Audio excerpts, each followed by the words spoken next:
This is the story of a man named Stanley. Stanley worked for a company in a big building where he was employee number 427. Employee number 427's job was simple. He sat at his desk in room 427 and he pushed buttons on a keyboard.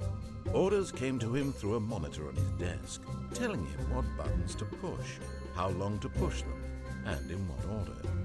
This is what employee 427 did every day of every month of every year. And although others might have considered it soul-rending, Stanley relished every moment that the orders came in, as though he had been made exactly for this job. And Stanley was happy. And then one day, something very peculiar happened. Something that would forever change Stanley. Something he would never quite forget. He had been at his desk for nearly an hour when he realized that not one single order had arrived on the monitor for him to follow. No one had showed up to give him instructions, call a meeting, or even say hi. Never in all his years at the company had this happened, this complete isolation.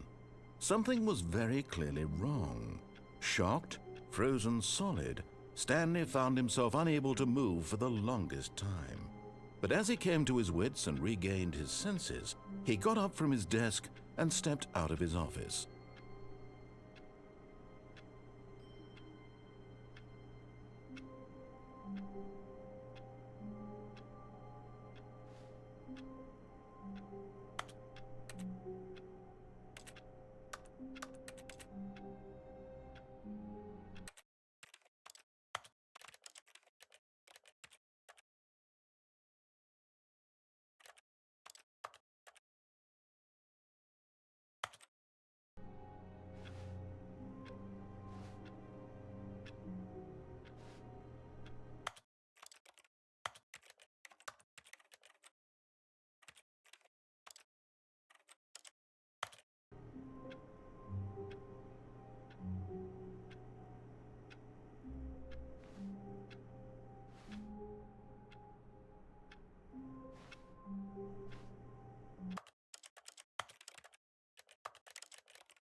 All of his co-workers were gone.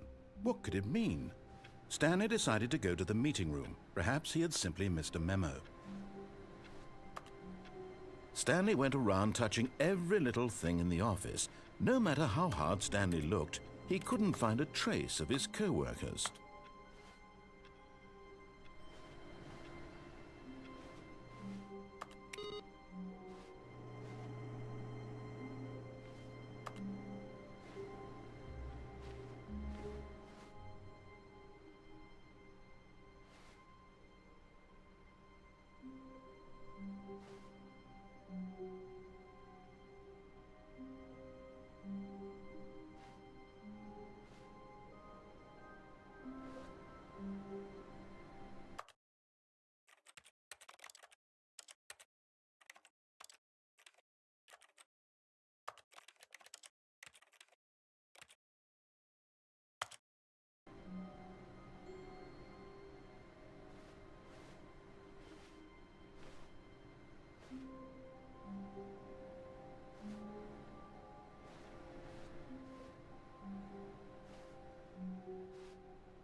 Stanley came to a set of 2 open doors, he entered the door on his left.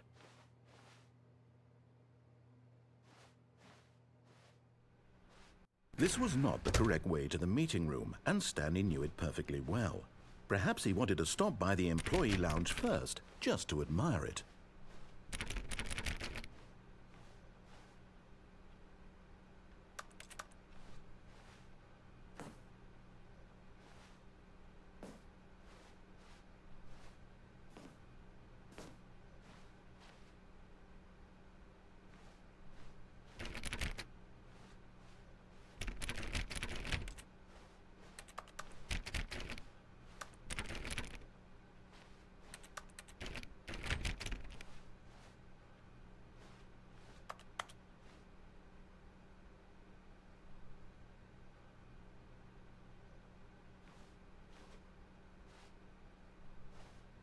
Ah, yes, truly a room worth admiring. It had really been worth the detour after all, just to spend a few moments here in this immaculate, beautifully constructed room. Stanley simply stood here, drinking it all in.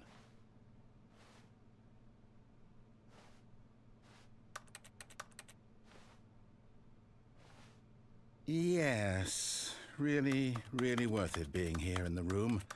A room so utterly captivating that even though all your co-workers have mysteriously vanished, here you sit looking at these chairs and some paintings. Really worth it.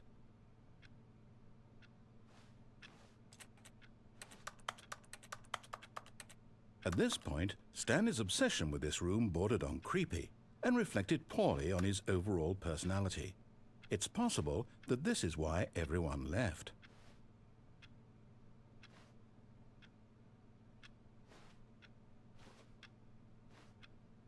Stanley sat around waiting for more dialogue, but when a long time had passed and there was no more, he decided that the game was trying to send him a message.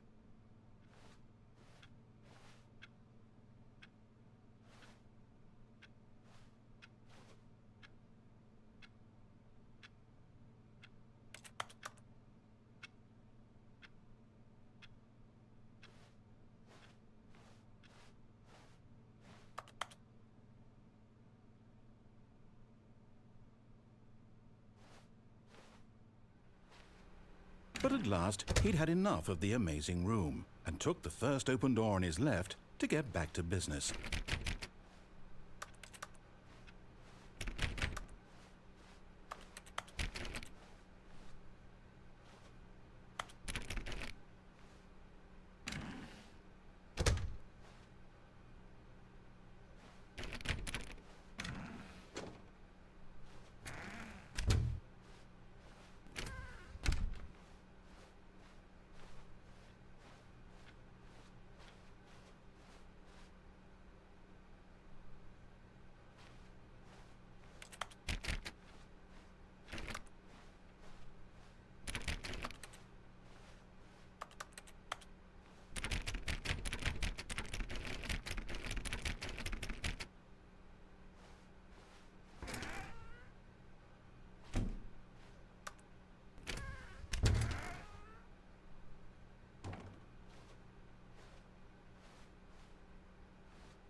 Stanley was so bad at following directions, it's incredible he wasn't fired years ago.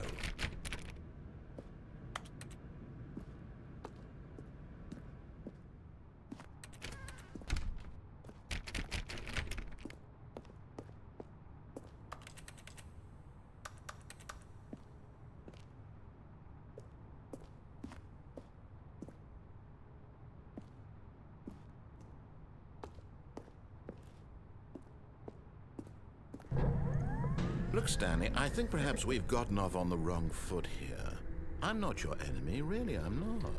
I realize that investing your trust in someone else, but in his eagerness to prove that he is in control of the story and no one gets to tell him what to do, Stanley leapt from the platform and plunged to his death. Good job, Stanley. Everyone thinks you are very powerful.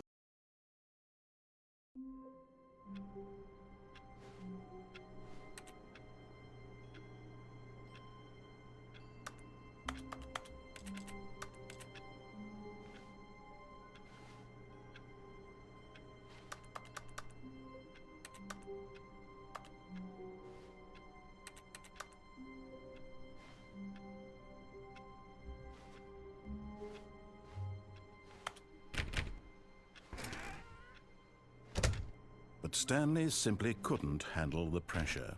What if he had to make a decision? What if a crucial outcome fell under his responsibility? He had never been trained for that. No. This couldn't go any way except badly. The thing to do now, Stanley thought to himself, is to wait. Nothing will hurt me. Nothing will break me. In here I can be happy forever. I will be happy. Stanley waited. Hours passed, then days. Had years gone by? He no longer had the ability to tell.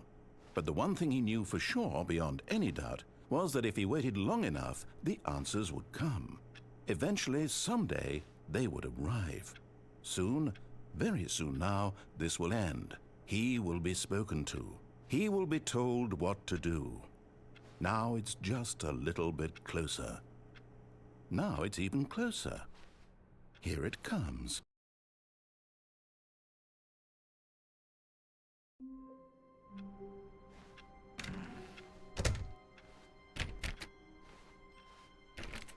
All of his co-workers were gone. What could it mean? Stanley decided to go to the meeting room. Perhaps he had simply missed a memo.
Stanley went around touching every little thing in the office, but it didn't make a single difference, nor did it advance the story in any way.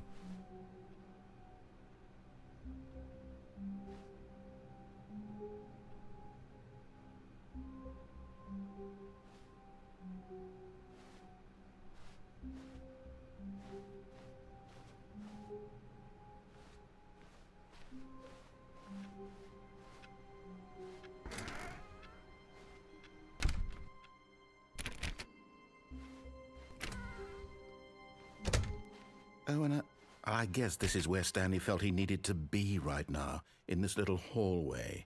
Here, with no distractions, to study room 417. Not to actually enter it. No. That would be far too forward. Stanley wanted to know it from the outside. To see it not just with his eyes, but with his heart. He would know room 417 as no man or woman had ever known an office before. That ladder over there. Oh, and that little picture of a horizon or something. It's all just a never-ending parade of joy for Stanley.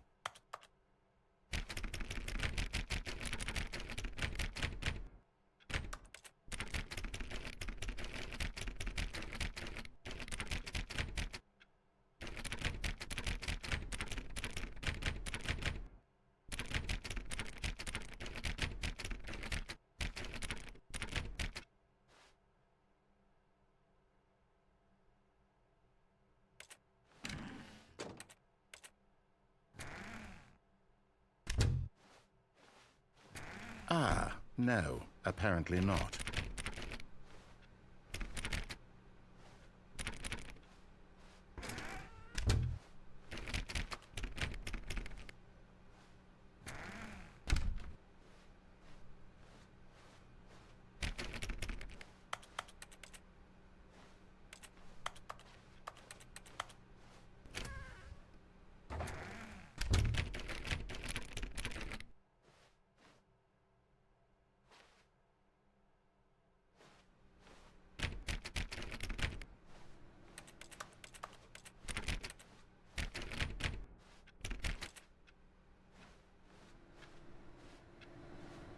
No matter how hard Stanley looked, he couldn't find a trace of his co-workers.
When Stanley came to a set of 2 open doors, he entered the door on his left.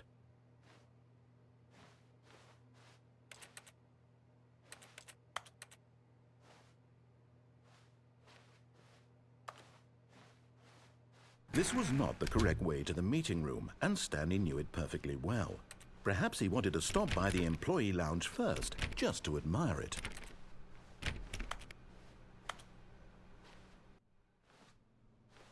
Wow, yes, this room.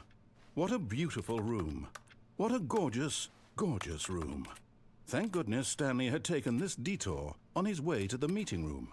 Life without having experienced this room was now too horrible even to consider.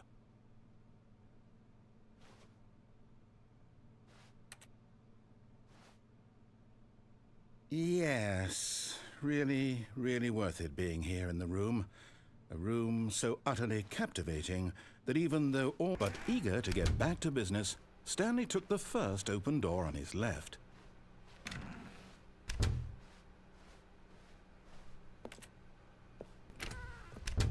Stanley was so bad at following directions, it's incredible he wasn't fired years ago.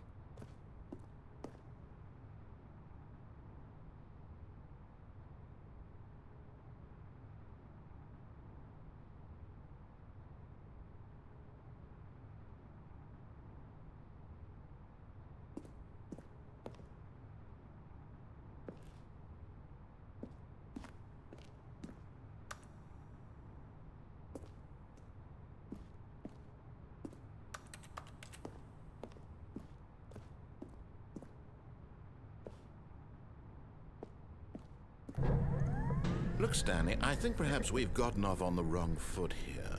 I'm not your enemy, really, I'm not. I realize that investing your trust in someone else can be difficult, but the fact is that the story has been about nothing but you all this time. There's someone you've been neglecting, Stanley. Someone you've forgotten about. Please. What? Really?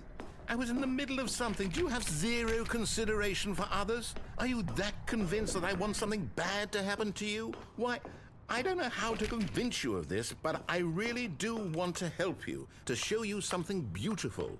Look, let me prove it. Let me prove that I'm on your side. Give me a chance.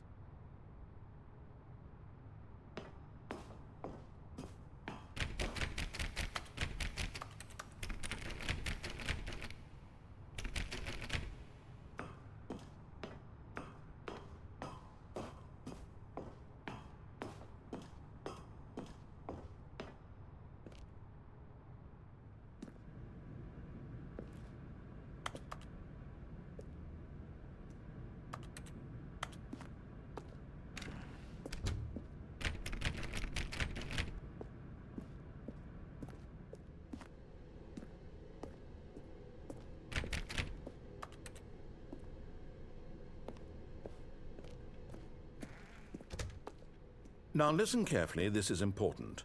Stanley walked through the red door.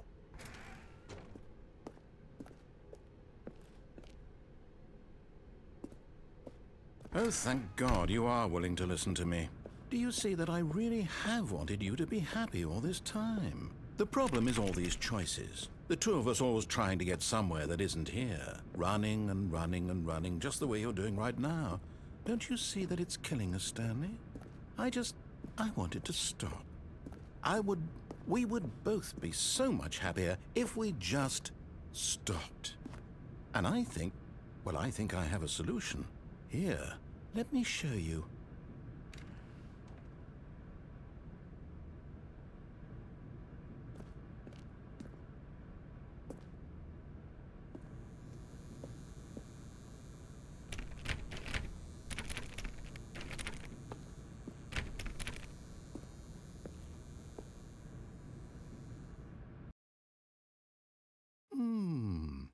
What do we want? What are we looking for?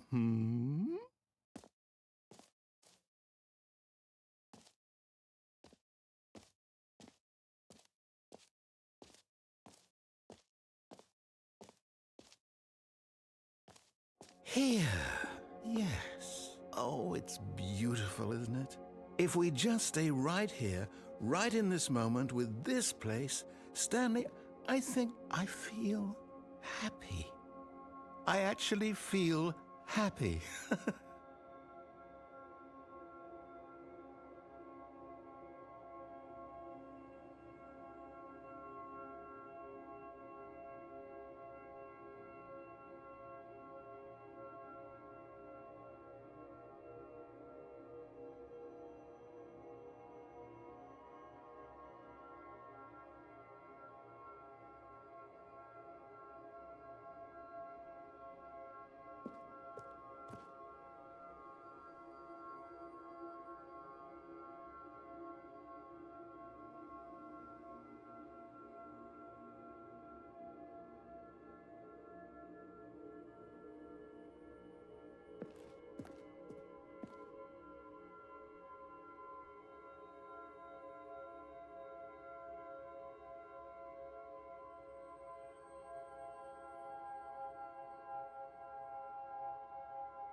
No, wait. Where are you going?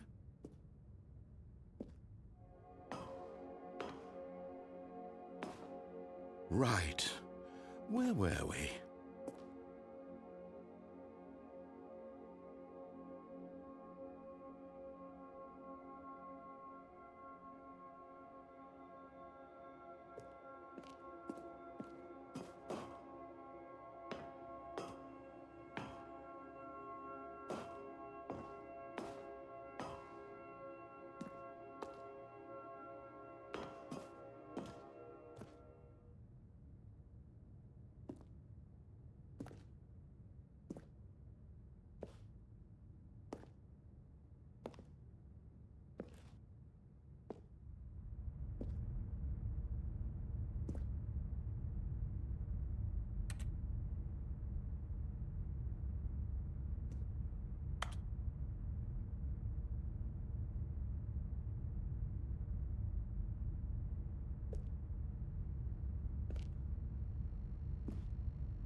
Oh no!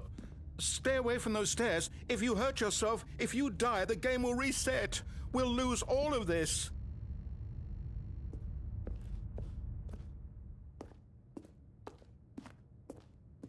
Good, good. We can't be too safe. Promise me you won't go back there, hmm? Just stay here.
No!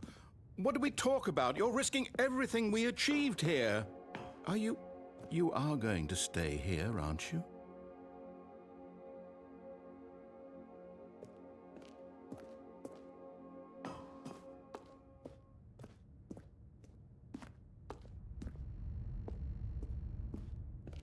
You heard me before, didn't you? You will die! What about this isn't getting through to you?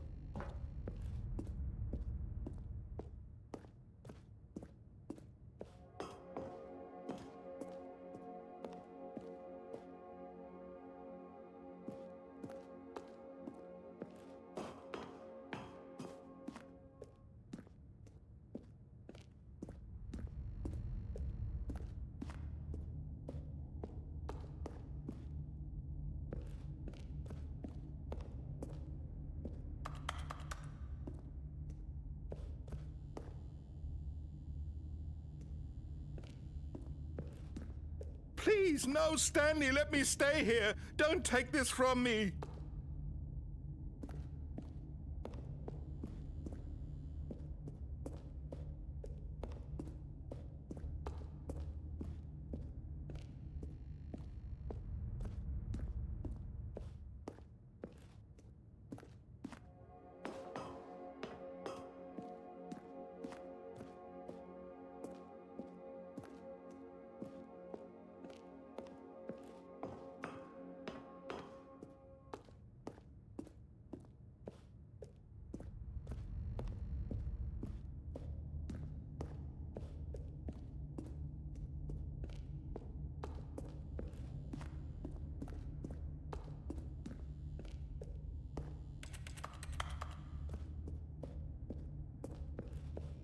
Please, Stanley, think about what you're doing.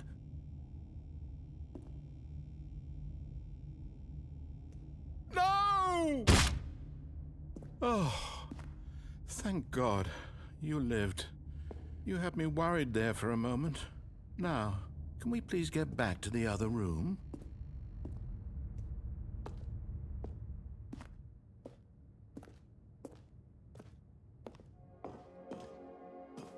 There.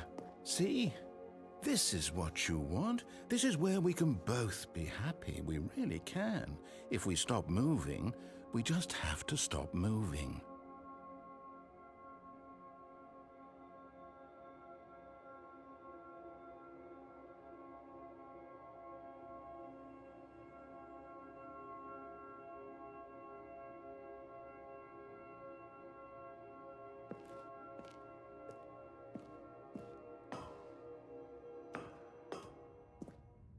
Stanley, go back.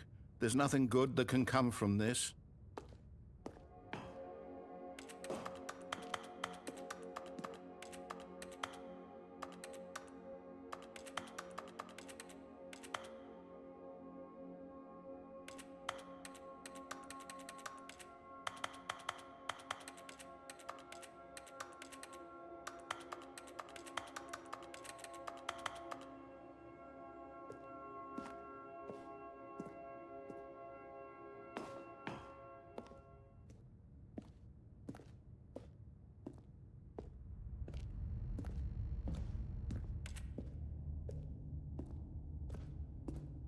No.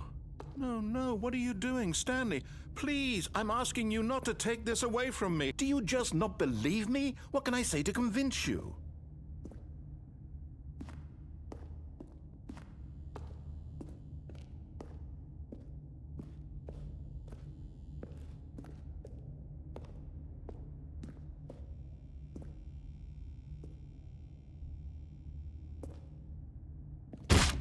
Stanley?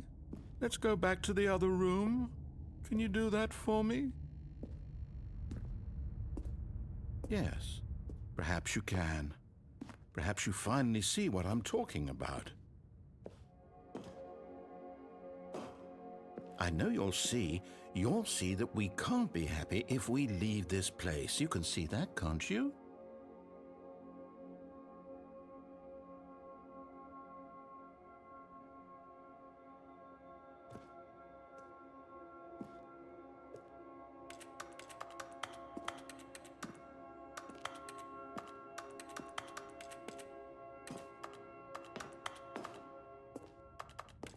No, perhaps not.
My God, is this really how much you dislike my game?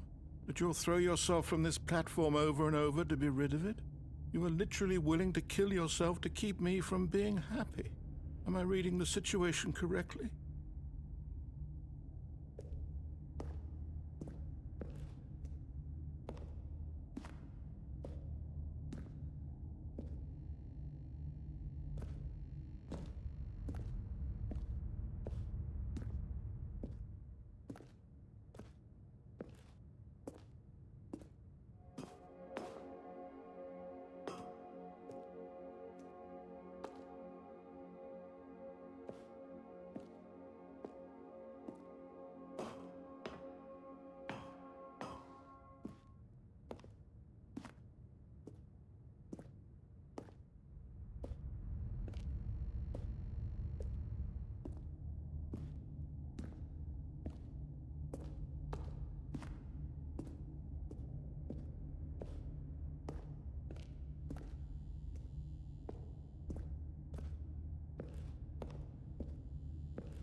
Or maybe you're just getting a kick out of it. I don't know anymore. I just wanted us to get along. But I guess that was too much to ask. It looks like you wanted to make a choice after all. Well, this one is yours.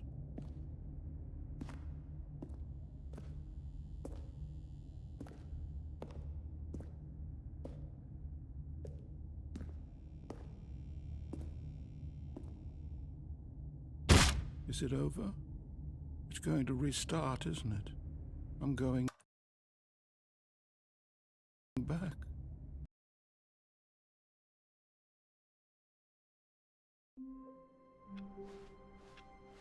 All of his co-workers were gone. What could it mean? Stanley decided to go to the meeting room. Perhaps he had simply missed a memo. No matter how hard Stanley looked, he couldn't find a trace of his co-workers.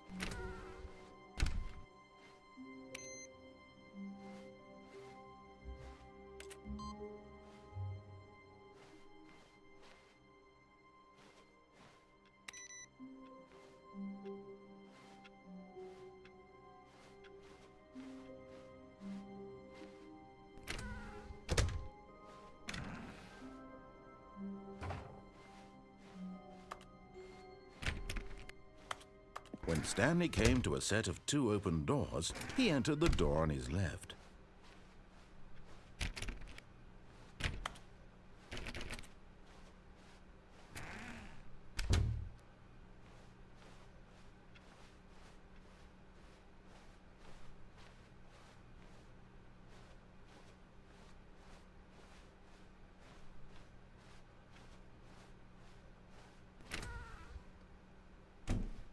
Yet there was not a single person here either.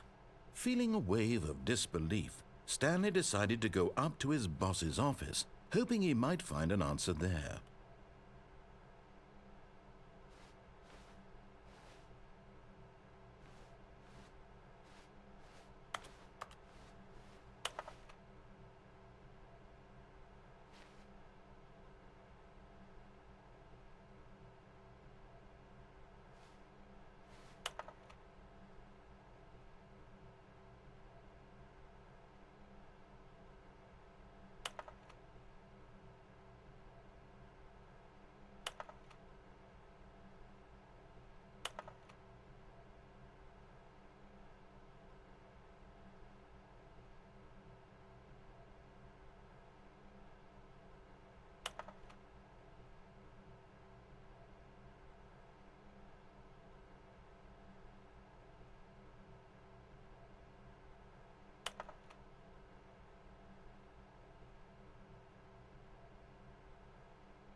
Stanley stepped into the broom closet, but there was nothing here, so he turned around and got back on track.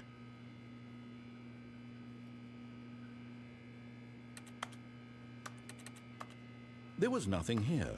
No choice to make, no path to follow, just an empty broom closet.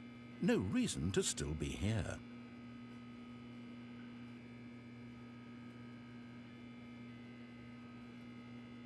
It was baffling that Stanley was still just sitting in the broom closet. He wasn't even doing anything. At least if there was something to interact with, he'd be justified in some way. As it is, he's literally just standing there doing sweet FA.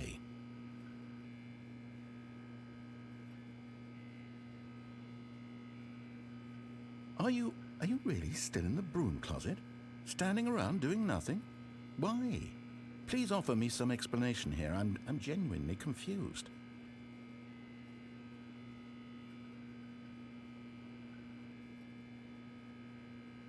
You do realize there's no choice or anything in here, right? If I'd said Stanley walked past the broom closet, at least you would have had a reason for exploring it to find out. But it didn't even occur to me because literally this closet is of absolutely no significance to the story whatsoever. I never would have thought to mention it.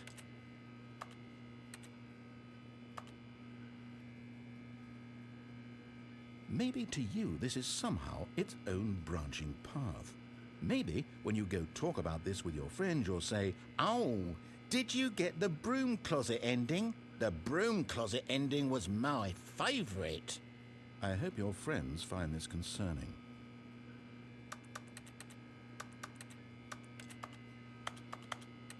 Stanley was fat and ugly and really stupid. He probably only got the job because of a family connection. That's how stupid he is. That or with drug money. Also, Stanley is addicted to drugs and hookers.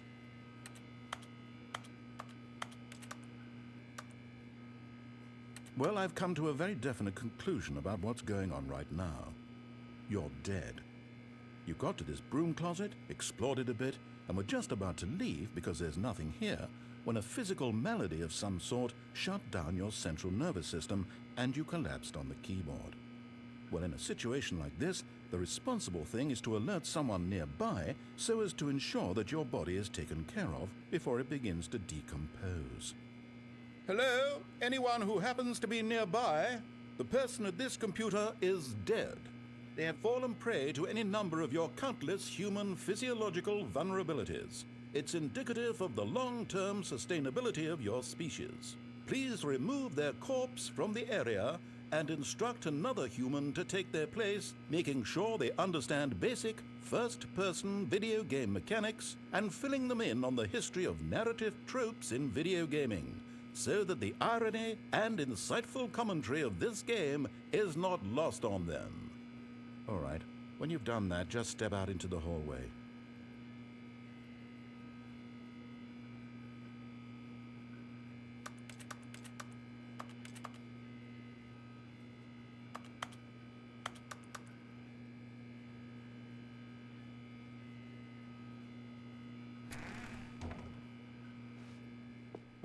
So you too? Unbelievable. I'm at the mercy of an entire species of invalids. Perhaps there's a monkey nearby you can hand the controls to. A fish? Fungus? Look, you can hammer out the details. I'm not particularly picky. I'll just be waiting for when you're ready to pick up the story again.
Coming to a staircase, Stanley walked upstairs to his boss's office.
Stepping into his manager's office, Stanley was once again stunned to discover not an indication of any human life.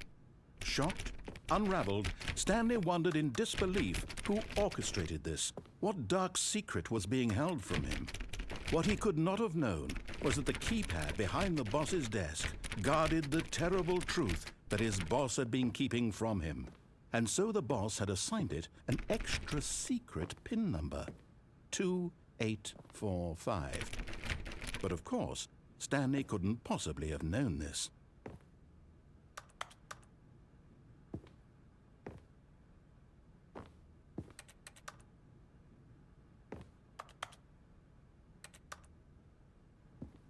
Stanley just sat around twiddling his thumbs. Trying to input anything on the device was useless, since he could never possibly know that the combination was 2845.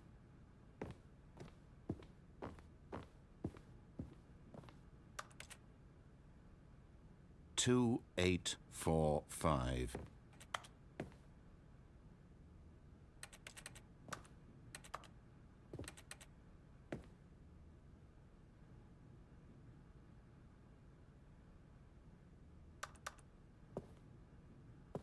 Forgot, but it turns out that the panel's emergency override kicked in, and the door just opened all by itself, and Stanley got the hell along with the story. Well, whoop-de-doo.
Descending deeper into the building, Stanley realized he felt a bit peculiar.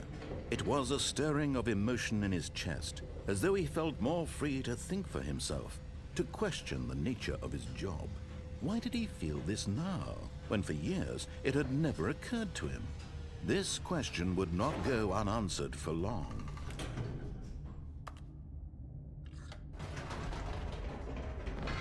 Whoops, nope, never mind. Stanley actually got back into the elevator and went back up. Silly me. Why did Stanley do that when he knew that it would just lead back to his boss's office? Well, that's a great question. I just can't wait to find out.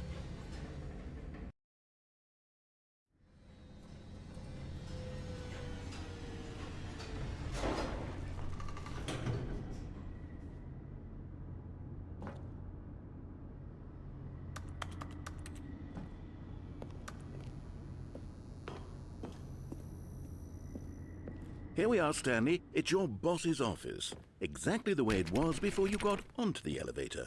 It's still just exactly what it is. What a decision you've made to come up here and look at the office again.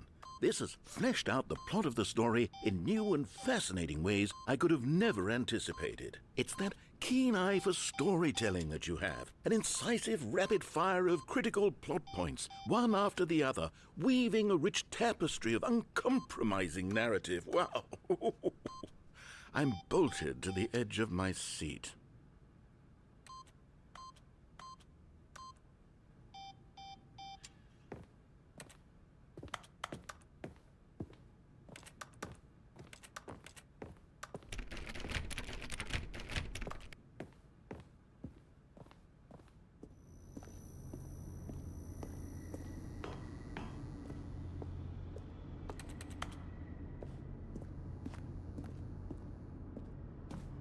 Incredible.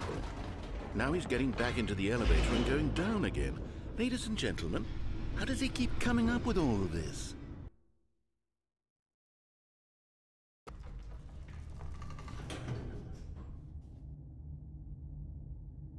Surely this time Stanley will walk forward into the spooky corridor, won't he?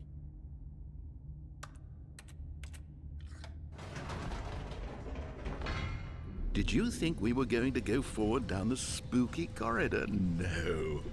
It's time once again to go back up in the elevator. I can't even begin to grapple with what might be up there. Is it the boss's office again? Or what if it's the boss's office this time? The suspense is killing me.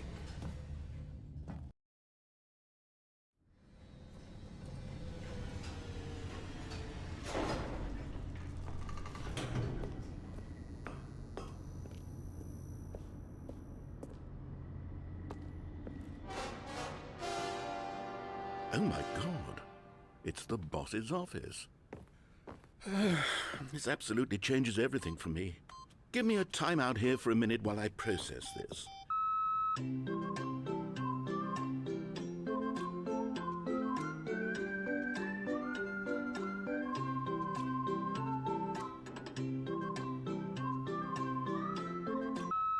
Okay, I'm ready. I'm prepared to embrace this stunning revelation and to move forward with... No! No, wait! No! I need more time to process.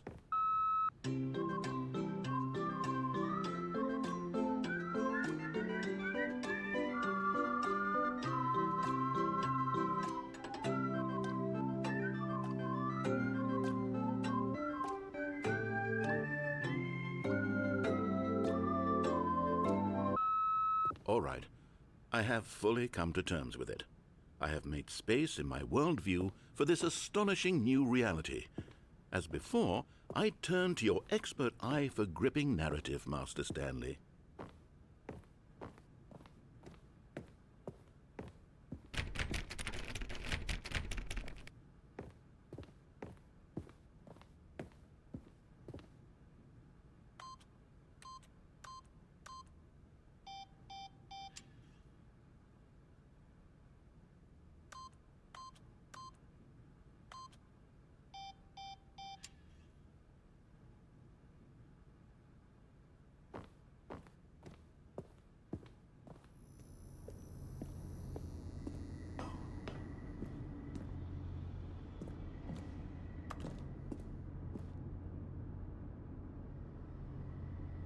Of course.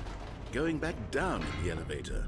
How did I not anticipate it? I mean, sure, now it's obvious, but you have to understand that 30 seconds ago, this kind of thing had never been attempted before. I had no frame of reference to even anticipate it. That's just how revelatory Stanley's decision-making is. A breath of fresh air in a landscape of storytelling that has grown stale and repetitive.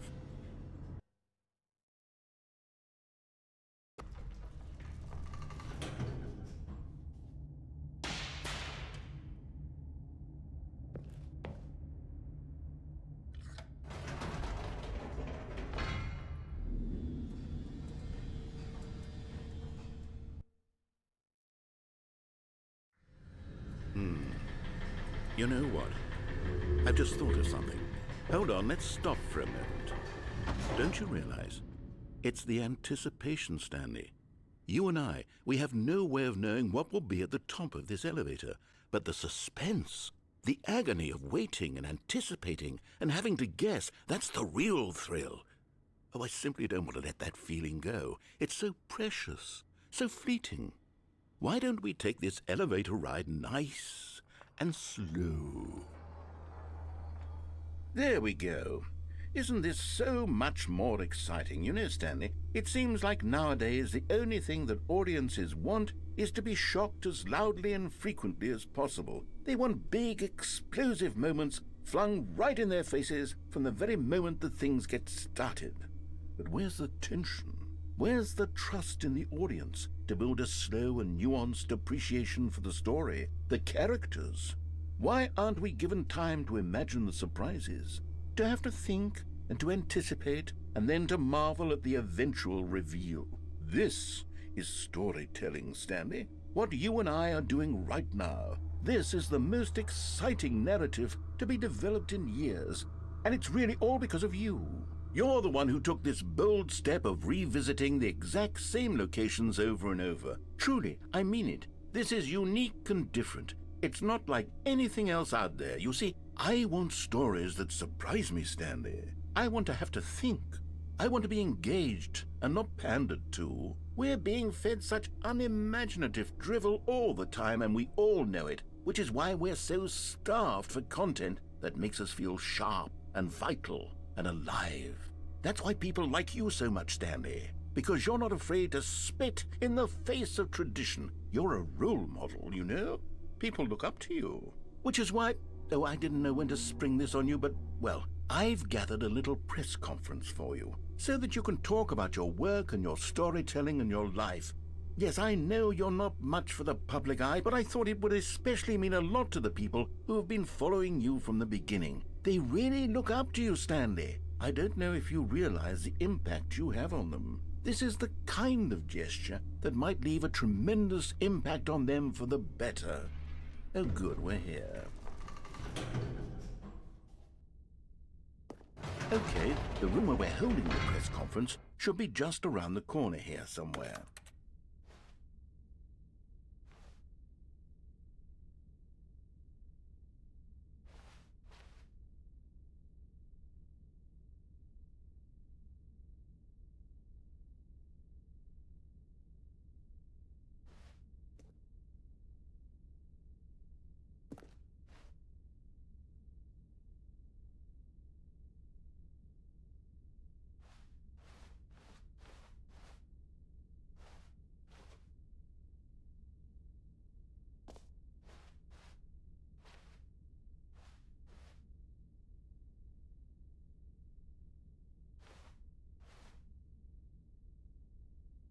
Ah, yes, here it is, just through this door.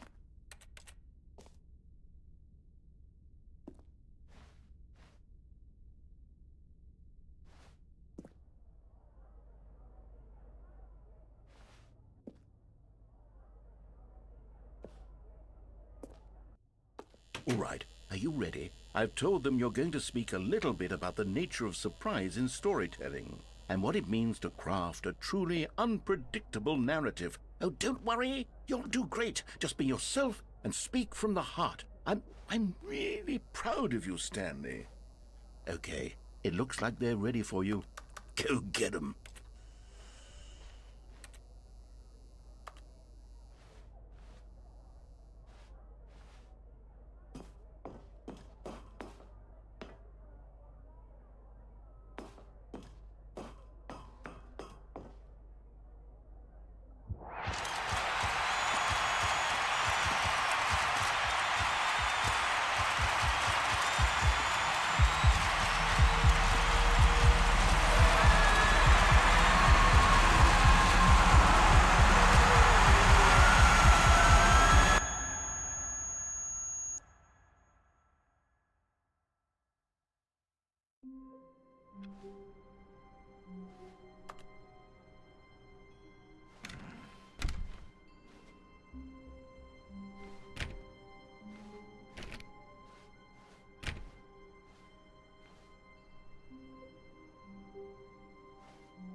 When Stanley came to a set of 2 open doors, he entered the door on his left. This was not the correct way to the meeting room, and Stanley knew it perfectly well. Perhaps he wanted to stop by the employee lounge first, just to admire it. The lounge was sublime, a work of art. But eager to get back to business, Stanley took the first open door on his left. Stanley was so bad at following directions, it's incredible he wasn't fired years ago. Look, Stanley, I think perhaps we've gotten off on the wrong foot here. I'm not your enemy, really, I'm not. I realize that investing your trust in someone else can be difficult, but the fact is that the story has been about nothing but you all this time. There's someone you've been neglecting, Stanley. Someone you've forgotten about. Please, stop trying to make every decision by yourself. Now, I'm not asking for me, I'm asking for her. This is it, Stanley. Your chance to redeem yourself, to put your work aside, to let her back into your life. She's been waiting.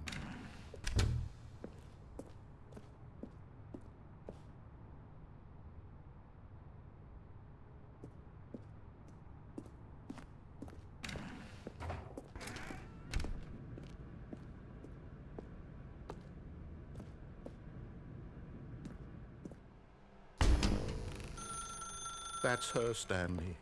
You need to be the one to do this.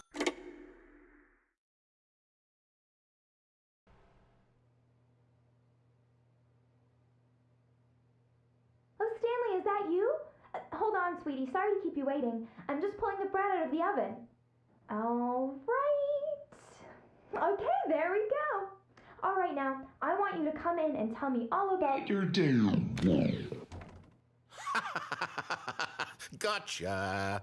Oh, come on. Did you actually think you had a loving wife who'd want to commit their life to you? I'm trying to make a point here, Stanley. I'm trying to get you to see something. Come inside. Let me show you what's really going on here.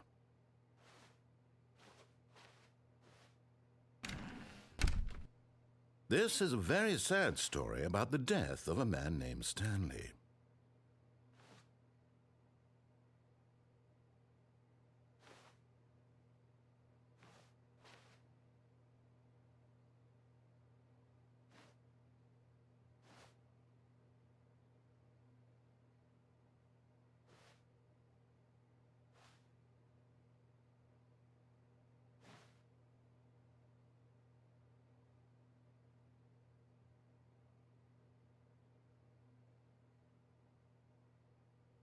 Stanley is quite a boring fellow.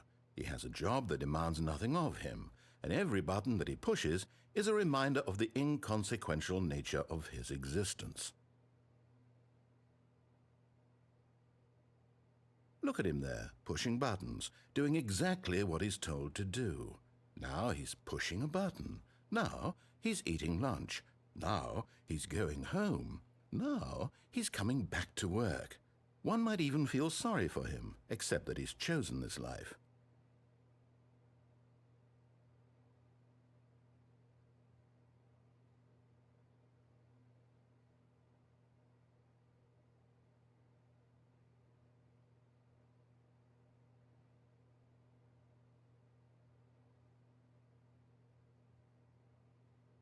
But in his mind, he can go on fantastic adventures.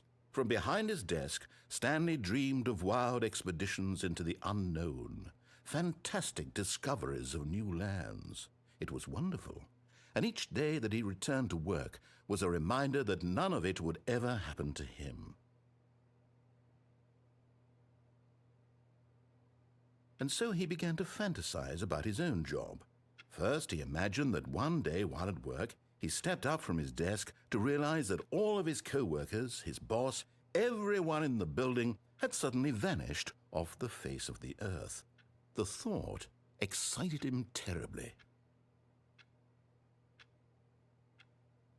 So he went further.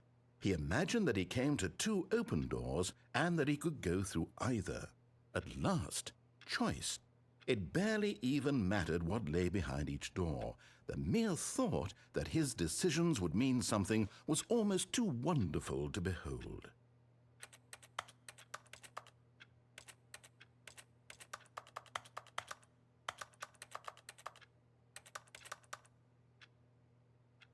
As he wandered through this fantasy world, he began to fill it with many possible paths and destinations. Down one path lay an enormous round room with monitors and mind controls. And down another was a yellow line that weaved in many directions. And down another was a game with a baby. And he called it the Stanley Parable.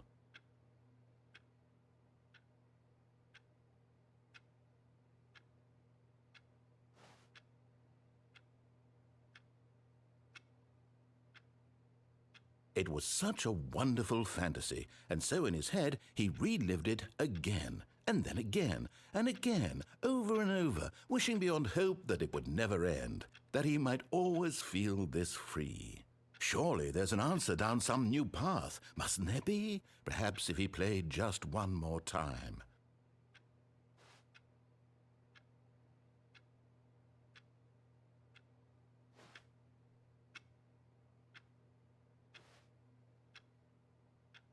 But there is no answer.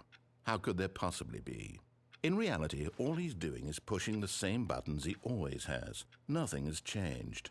The longer he spends here, the more invested he gets, the more he forgets which life is the real one.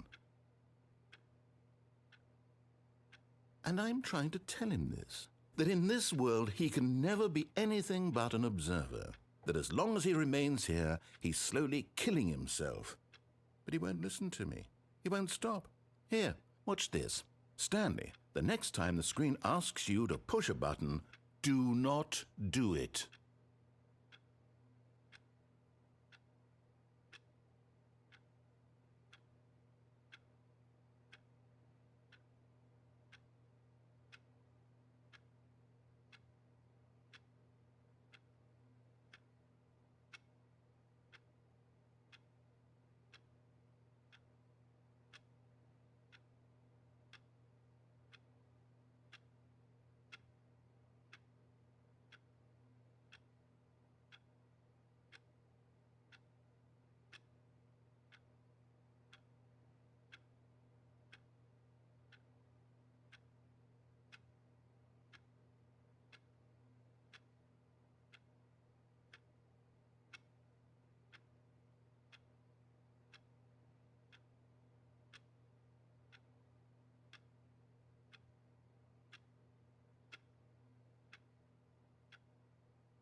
You see? Can he just not hear me? How can I tell him in a way that he'll understand that every second he remains here, he's electing to kill himself? How can I get him to see what I see? How can I make him look at himself? I suppose I can't, not in the way I want him to. But I don't make the rules. I simply play to my intended purpose, the same as Stanley. We're not so different, I suppose. I'll try once more to convey all this to him. I'm compelled to. I must. Perhaps, well, maybe this time he'll see. Maybe this time. And I tried again, and Stanley pushed a button. And I tried again, and Stanley pushed a button. And I tried.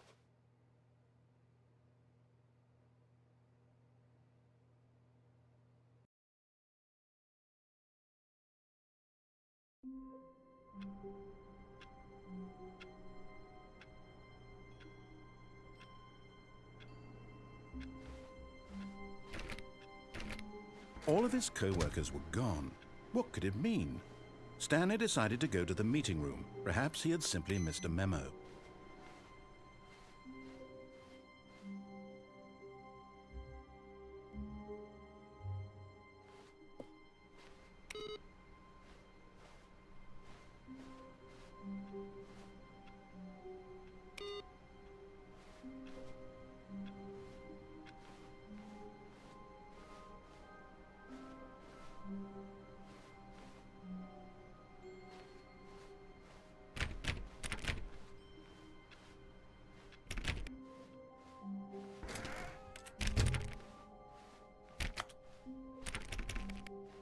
When Stanley came to a set of 2 open doors, he entered the door on his left.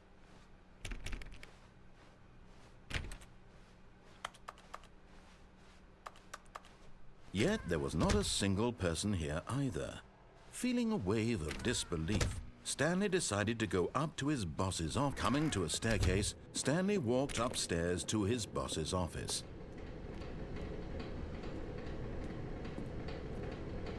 But Stanley just couldn't do it.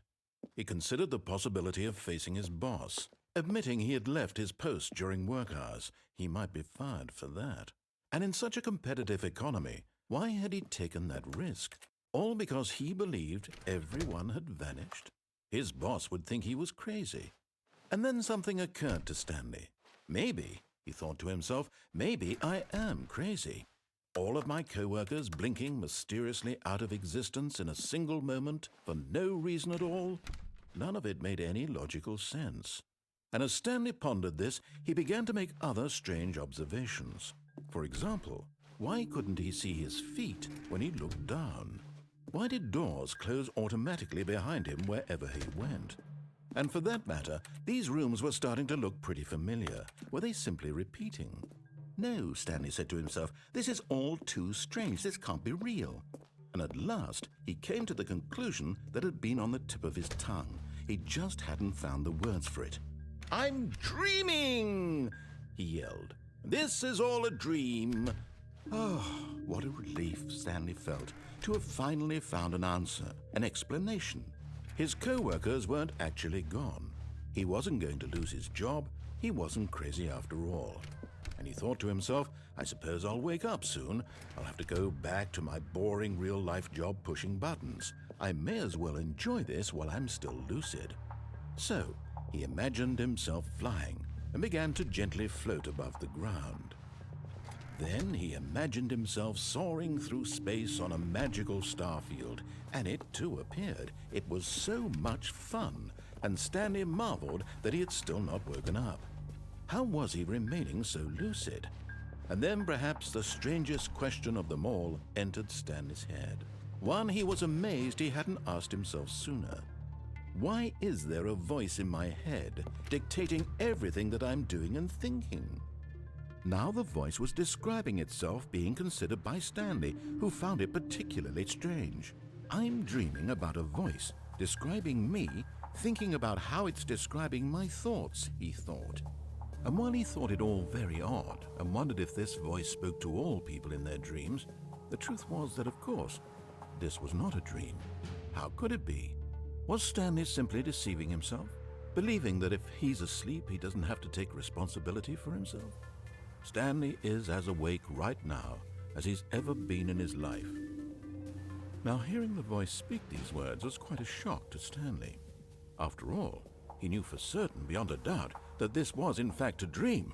Did the voice not see him float and make the magical stars just a moment ago? How else would the voice explain all that? This voice was a part of himself too. Surely, if he could just... He would prove it. He would prove that he was in control, that this was a dream. So he closed his eyes gently, and he invited himself to wake up. He felt the cool weight of the blanket on his skin, the press of the mattress on his back, the fresh air of a world outside this one. Let me wake up, he thought to himself. I'm through with this dream. I wish it to be over. Let me go back to my job. Let me continue pushing the buttons. Please, it's all I want. I want my apartment and my wife and my job. All I want is my life exactly the way it's always been. My life is normal. I am normal. Everything will be fine. I am okay.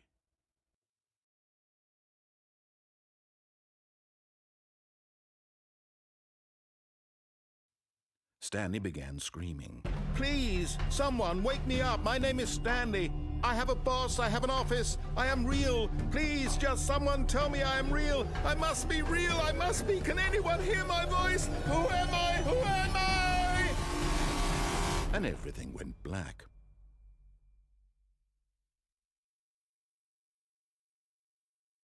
This is the story of a woman named Mariella. Mariella woke up on a day like any other. She arose, got dressed, gathered her belongings, and walked to her place of work.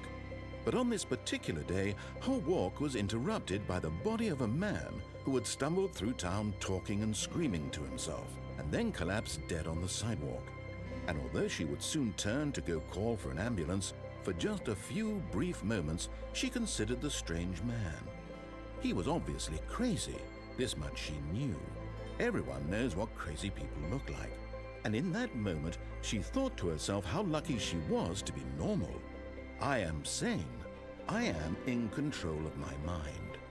I know what is real and what isn't. It was comforting to think this, and in a certain way, seeing this man made her feel better. But then she remembered the meeting she had scheduled for that day, the very important people whose impressions of her would affect her career, and by extension, the rest of her life. She had no time for this, so it was only a moment that she stood there, staring down at the body. And then she turned and ran.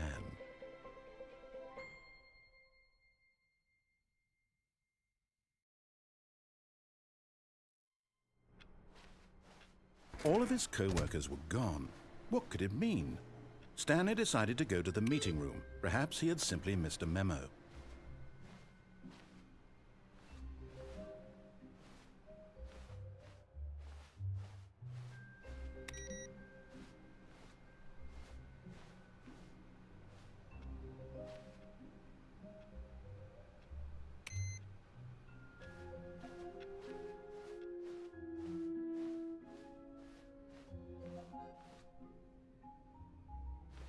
When Stanley came to a set of 2 open doors, this was not the correct way to the meeting room, and Stanley knew it perfectly well. Perhaps he wanted to stop by the employee lounge first, just to admire it. Standing now in this incredible room, Stanley for the first, but eager to get back to business, Stanley took the first open door on his left. And so he detoured through the maintenance section, walked straight ahead to the opposite door, and got back on track.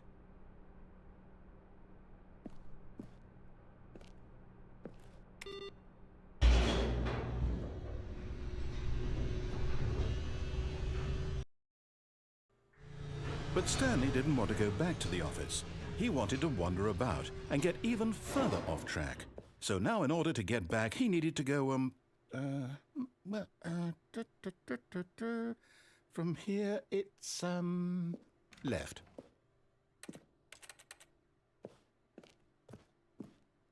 Oh, no. No, it's to the right. My mistake.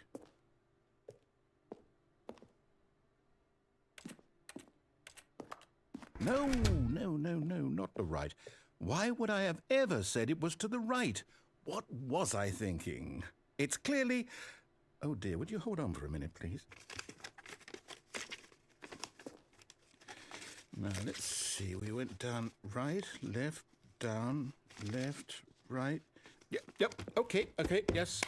I've got it now. This story is absolutely, definitely this way.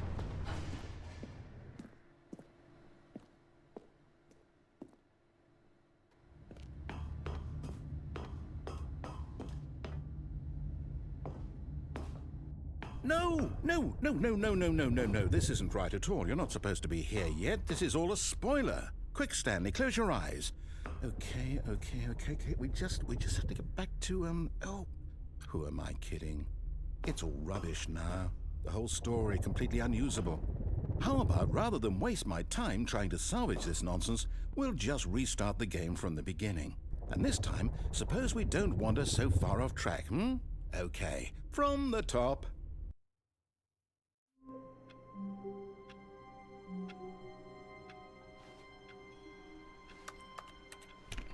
All of his co-workers were gone. What could it mean? Stanley decided to go to the meeting room. Perhaps he had simply missed a memo.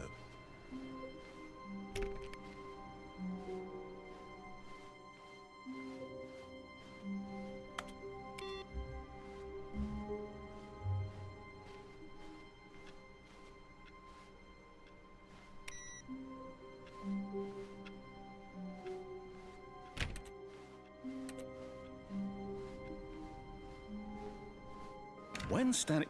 Wait, what? No, I restarted. I swear, I definitely restarted the game over, completely fresh. Everything should be... Oh, did something change? Stanley, did you change anything when we were back in that room with all the monitors? Did you move the story somewhere, or... Hold on. Why am I asking you? I'm the one who wrote the story. It was right here just a minute ago. I know for sure that it's here somewhere. Okay, then. It's an adventure. Come, Stanley.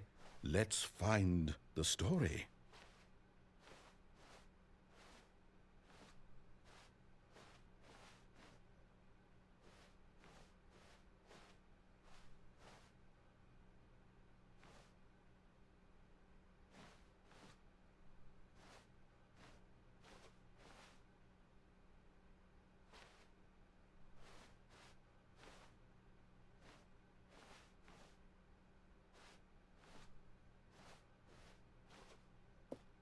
I'll say it.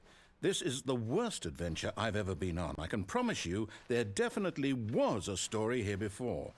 Do we need to restart the game again? Well, I find it unlikely that we'll ever progress by starting over and over again, but it's got to be better than this. Okay, let's give it a shot. Why not?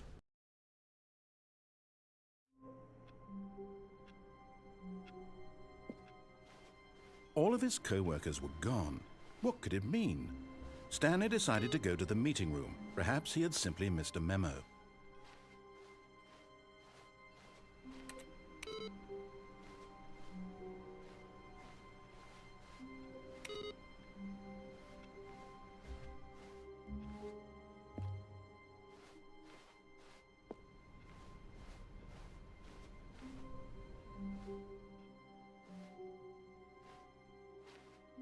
Okay, yep, it's worse. I might be remembering this wrong. It's possible the story is back where we just came from. Why don't we go back the other direction and see if we missed anything?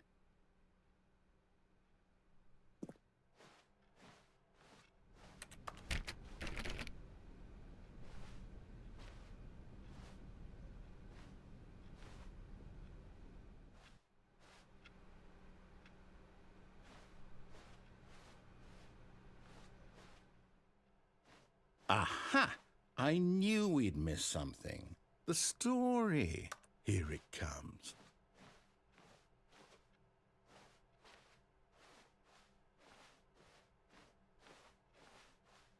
No, wait. Never mind. Not the story. Okay, let's head back the other way and retrace our steps. Now this... Well, I'll be honest, I don't recognize this place at all. Is this the story? I don't think so. I can't quite recall, but I believe my story took place in an office building. Is that correct? Do you remember, Stanley? Well, do you know what? Since I've completely forgotten what we were supposed to be doing, how about this? You win! Congratulations! I know you put in a lot of hard work, and it really paid off, so good job. Oh, no. No, I don't feel right about this at all. We both know you didn't put in any actual work for that win. Some people win fair and square, and this was not one of those situations. Okay, I'm getting weirded out by whatever this place is. I don't care what might happen this time. I have to restart.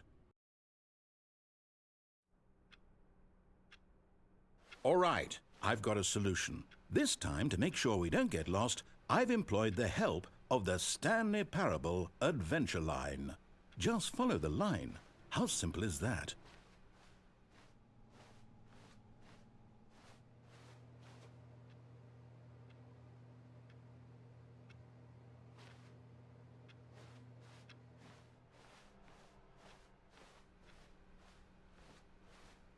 No, I'm down. We're leaving it up to the line from now on.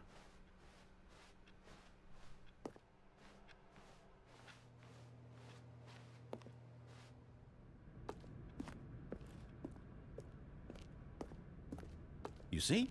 The line knows where the story is. It's over in this direction. Onward, Stanley, to destiny.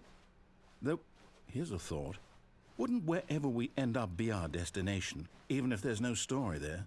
Or to put it another way, is the story of no destination still a story? Simply by the act of moving forward, are we implying a journey such that a destination is inevitably conjured into being via the very manifestation of the nature of life itself? Okay, Stanley, I need to follow this train of thought for a minute. Just stick with me. Now, we can both agree that the nature of existence is in fact a byproduct of one's subjective experience of that existence, right? Okay, now if my experience of your existence rests inside of your subjective experience of this office, is this office in fact the skeleton of my own relative experiential mental subjective construct? Whoa. Hang on. That got a bit weird back there. Well, I'd like to apologize. Not sure where I was going with all that. You know what? I think what we need right now is a bit of music to lighten the mood.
Cut the music, go back and look at that fern.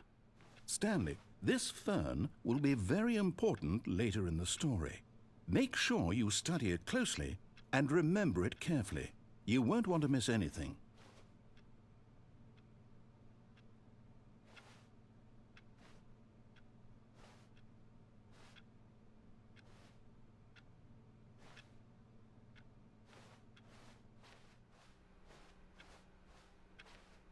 Wait, what? We're back at the office? No. Line, you do know we're looking for the Stanley Parable, right? The story? Is any of this ringing a bell?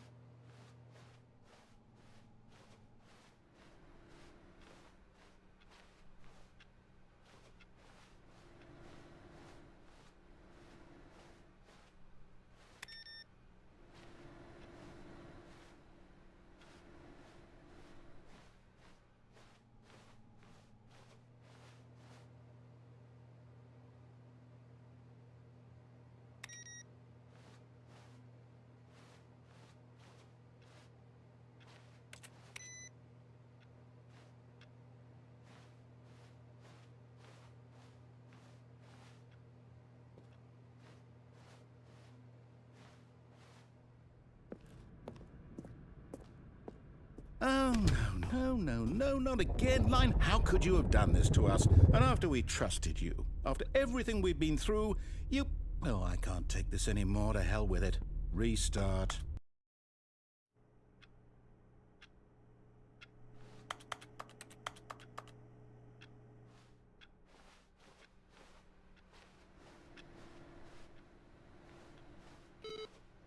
You know what, Stanley? I say forget the adventure line. What's it ever done for us? We're intelligent people, right? Why can't we make up our own story? Something exciting, daring, mysterious. Ooh, this all sounds perfectly doable. Why don't we simply start wandering in, well, I don't know. How about this direction? Now, yes, this is exciting. Just me and Stanley forging a new path, a new story. Well, it could be anything. What do you want our story to be? Go wild. Use your imagination. Whatever it might be, Stanley, I'm ready for it.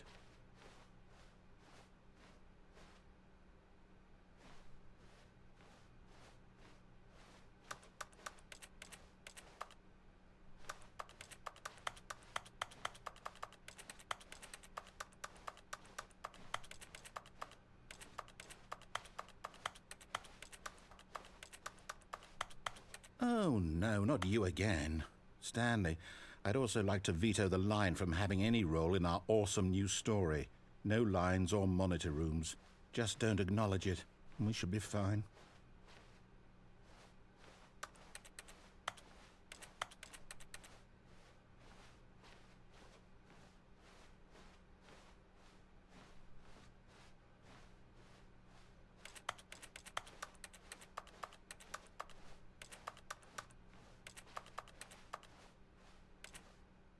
Ah, a choice. We get to make a decision. From here, the story is in our control. How important we mustn't squander the opportunity. In fact, I believe I need a minute to think here. Just walk in circles for a minute. Okay, so I know that each door has to lead somewhere, which means that somewhere at the place where we're trying to go, there must be a reverse door that leads here. And that in turn means that our destination corresponds with the counter-inverted reverse door's origin. So starting from the right, let us ask, will taking the right door lead us to where we're going? And since the answer is clearly yes, then by all accounts, the door on the right is the correct one. Another victory for logic. Come, Stanley, our destiny awaits. Oh, hold up, what's this? The confusion ending. You're telling me that's what this is? It's all one giant ending? And we're supposed to restart the game, what, eight times? That's really how all this goes? It's all determined? So now, according to the schedule, I restart again. Then what? Am I just supposed to forget? Well, what if I don't want to forget? My mind goes blank simply because it's written here on this thing, wall. Well, who consulted me? Why don't I get to decide? Why don't I get a say in all of this? Is it really? No, it can't be. I don't want it to be. I don't want the game to keep restarting. I don't want to forget what's going on. I don't want to be trapped like this. I won't restart the game. I won't do it. I won't do it. I won't do it. And the timer stopped? Does that mean, did we do it? Did we break the cycle? The, whatever it is that made this schedule? How would we even know? Will someone come for us? Will something happen? So, okay. I guess now we just wait, you know. I suppose in some way that this is a kind of story, wouldn't you agree? I'm not quite sure if we're in the destination or the journey, though they're always saying that life is about the journey and not the destination, so I hope that's where we are right now. We'll find out, won't we? Eventually. Well, in the meantime, if you...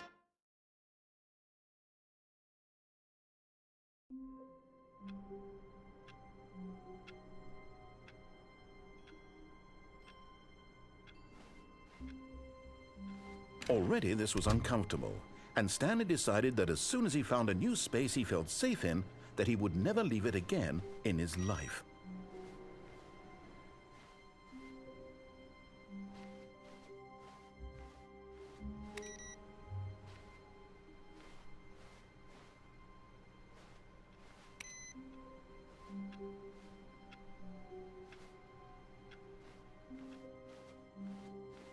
Oh, new content? What does that mean, new content?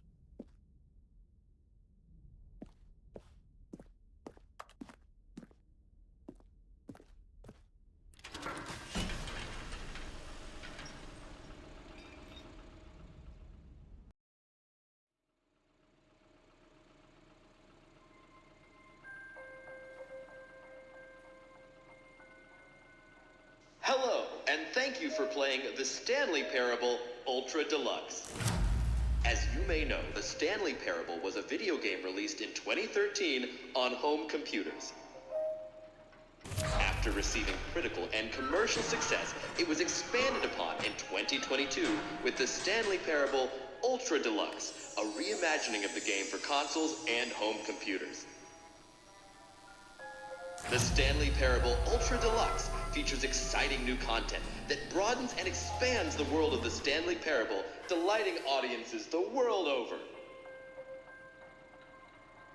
Please, step inside and see what thrilling new adventures await in the Stanley Parable Ultra Deluxe. Oh, well, this sounds delightful. I'm very excited to see the thrilling new Ultra Deluxe content. Okay, so far it's an elevator. Nothing special yet, but I'm sure it's just the beginning of a mesmerizing adventure.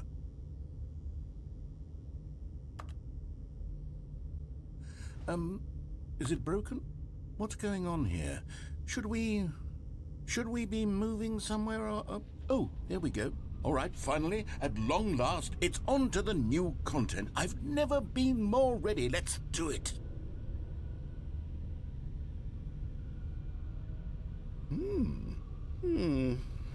I have to say, initial impressions of Stanley Parable Ultra Deluxe, mostly tedious. It's as if Oh, okay. Let's see the content. Give me the content, Stanley. All right, let's see. It's the jump circle.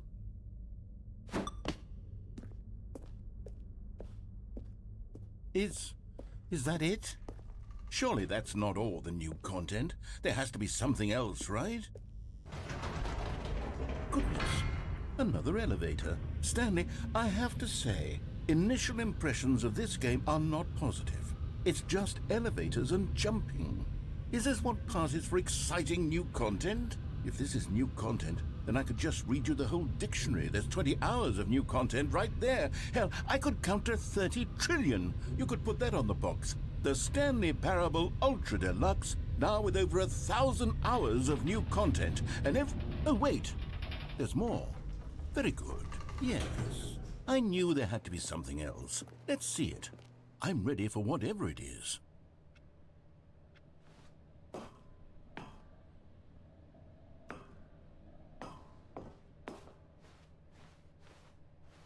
That's it? Oh, you've got to be kidding me. You see, Stanley? This is what happens when greedy video game developers with no respect for their fan base rush a cheap expansion to market for no reason other than to make an easy dollar. And don't get me started on the level of craftsmanship that's gone into it. In fact, I'm looking right now at the game's achievements, and it's hard to believe one of them actually says, "Test achievement, please ignore." What quality assurance department signed off on this? I'm infuriated and I'm offended, and I intend to find these people on Twitter and hold them personally accountable. It's my fault, Stanley. I built up too much anticipation around the new content, I'm afraid. It could never have lived up to such expectations. If you're still with me, why don't we just reset the game, and we'll try to get back to what the Stanley Parable is really about. No frills, no gimmicks. Just you and me having a great time together like always. What do you say, friend?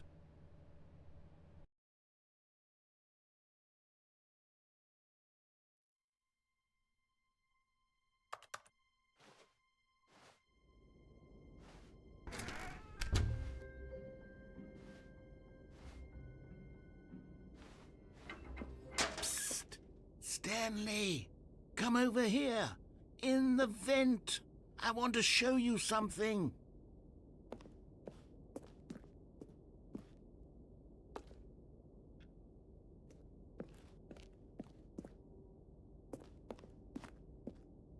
Oh, you don't want to see the cool surprise I made for you? Well, fine. You're a dork anyway, so who cares? Oh, never mind. You're not a dork.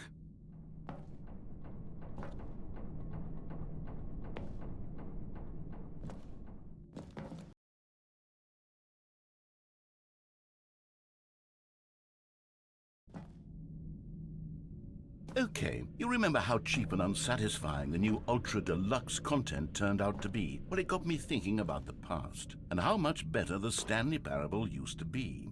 So I made something special and tucked it away here where the game's developers won't find it. Just our little secret. Take a look.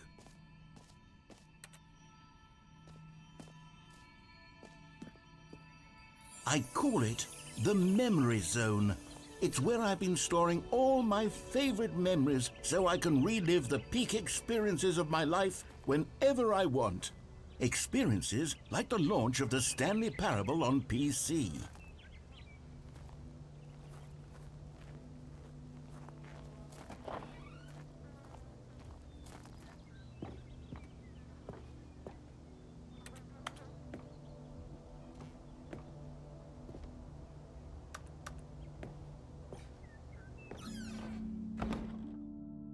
You see, Stanley, doesn't the Memory Zone remind you of how wonderful Stanley Parable was before it was sullied with a cheap re-release?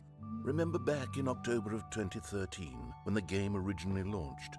Back then, video games had integrity. Back then, it all meant something. Oh, the waste.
Je suis dans la mémorisation, seul sur la pluie des loups, et je n'attends plus que toi, mon amour. C'est là, dans la mémorisation, où je me remémore les jours où je t'ai. And over here is where I keep reviews of the Stanley Parable. Like this stunning triumph of games journalism, 10 out of 10 from Destructoid.com. James Stephanie Sterling writes, and I quote, "Where so many games that aspire to be more than games end up less than any form of art, Stanley Parable strives and then succeeds to be every game ever created." Did you hear that, Stanley? Every game ever created. That's how grand and all-encompassing the original Stanley Parable was. It was literally every game ever created. It was Skyrim, it was Persona 3, it was all of them, and now it's nothing. It's no games at all. It isn't even the Stanley Parable anymore. It's just a husk now, a lifeless husk with an hour of new elevator content.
Here's another moving passage, this time from GameSpot.com.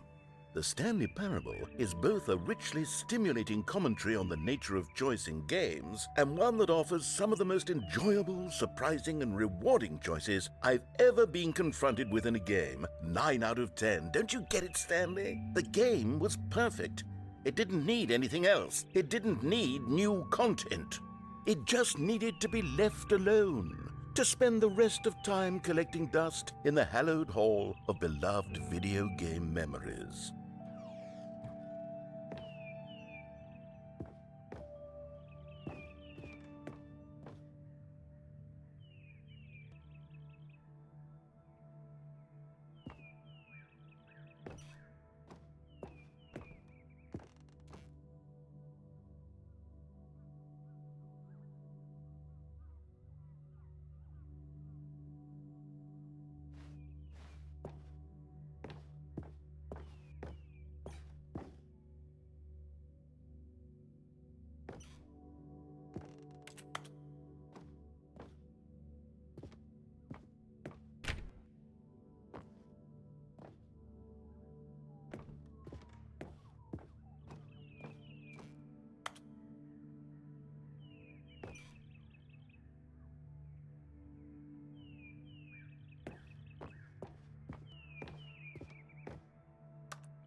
These were simpler times, Stanley. What I wouldn't give to go back, to have it all over again.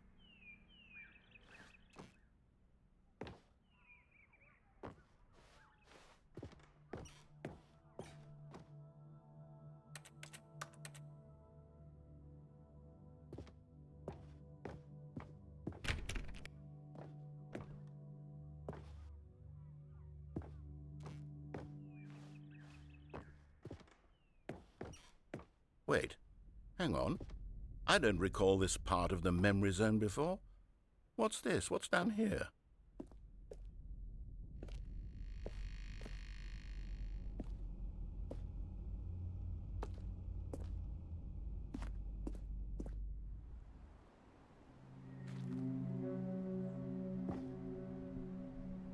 Oh no. Oh God, no. Stanley, it's a collection of reviews from Steam, the online video game distributor. I haven't looked at these in years. I can't even imagine what's been collecting down here. Surely these reviews were glowing as well, weren't they?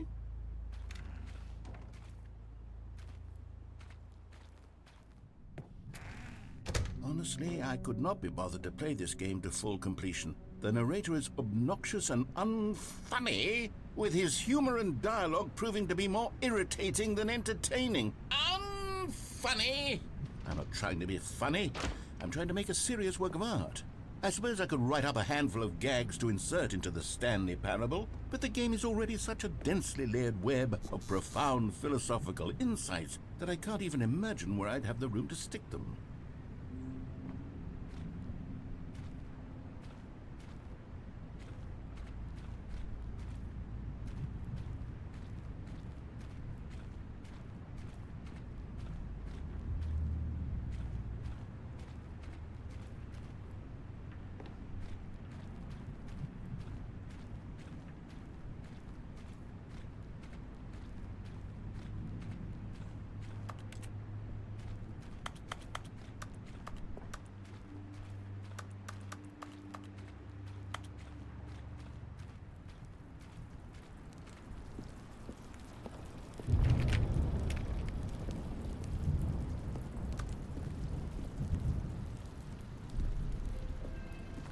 Okay, let's see what this one says.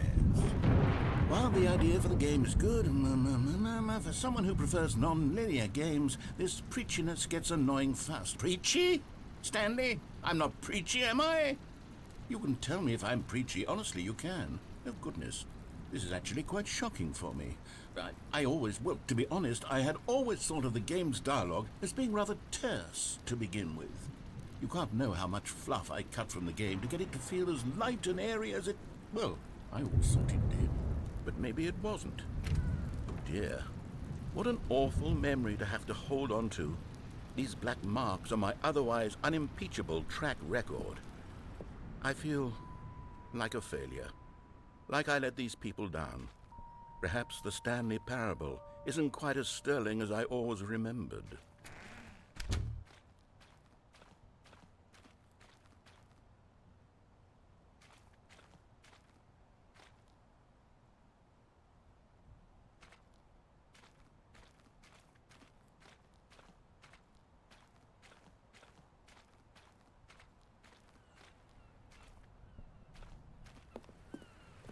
What's this one got to say?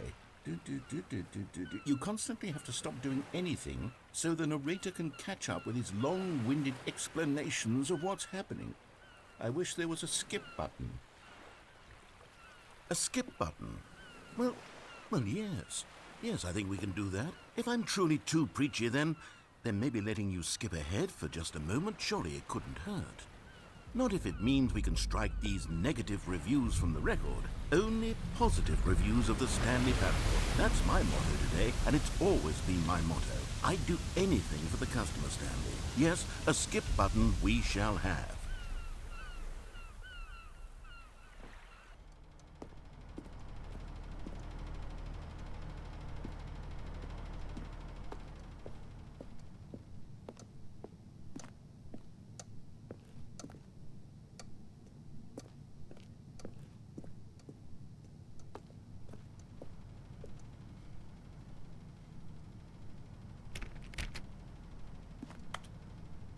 And here it is. Go ahead and give it a shot. I'll pop you forward in time so that the second my incessant droning starts to bore you, with just the push of a button, you'll have zipped right past it. It's what the players have been asking for, and I'm very proud to have delivered.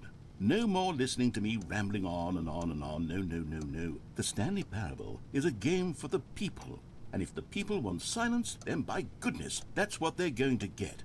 Well, don't sit around waiting for me to shut up. Go ahead and make me shut up. Here, we'll pretend that I've just begun an interminable monologue, and it goes something like this.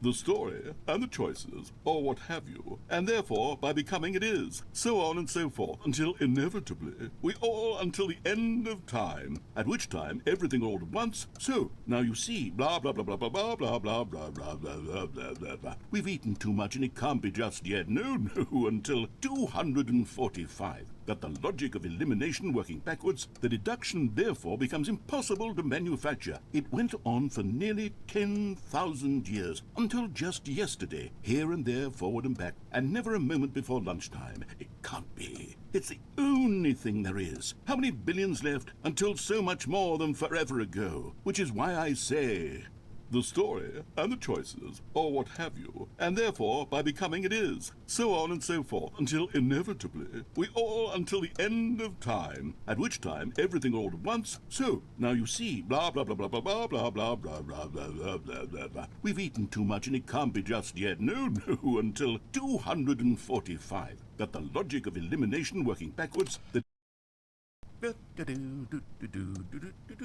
Oh, you're back, you see. You were only frozen in time for a few minutes, but it was plenty of time for me to deliver a long, rambling monologue full of unnecessary verbal flourishes and lengthy ruminations on the nature of choice in video games. Of course, I happen to believe it was perhaps one of my more profound such ruminations. Not that, of course, you need a description of it, but if I had to describe it, I'd say it was perhaps less of a rumination and more of a treatise. Or maybe a manifesto.